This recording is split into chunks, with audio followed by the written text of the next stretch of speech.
Өзіміз кешірім сұрап бардық. Атыраудағы трагедияға күдікті күйеу баланың анасы тың ақпарат айтты.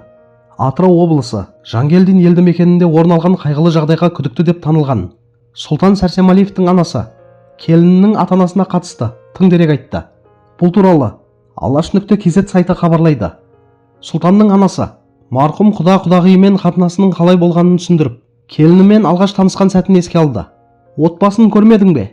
Қарамадың ба дегенде, телефон арқылы таныстым деді.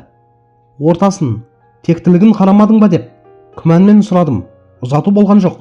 Мал сойып, батасын бердік. Сұлтан алып қашып келді. Қуғыншы келген жоқ. Өзіміз кешірім сұрап бардық. Сыйлығымызды алып бардық. Жақсы қарсы алды. Құдағиым ренжіді. Затыңды беретін едім. Неге айтпай кеттің деді. Өкініш қой енді. Бәрін кешірді. Жақсы қабылдады.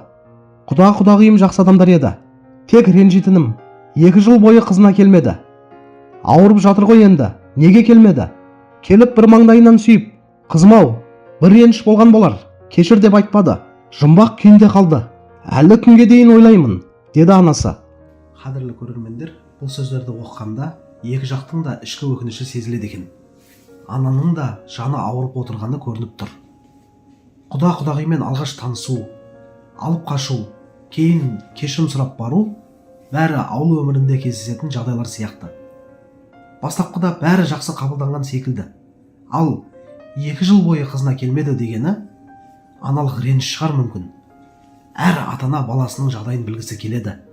Бірақ сырттан қарап нақты не болғанын айту қиын. Әр отбасының ішінде өзіне ғана белгілі сырлар болады. Қазір ең бастысы өткенді қазбалап, бір-бірін кінәлау емес, шындықтың анықталуы. Барлығы заң аясында шешіліп, екі жаққа да әділдік орнаса екен.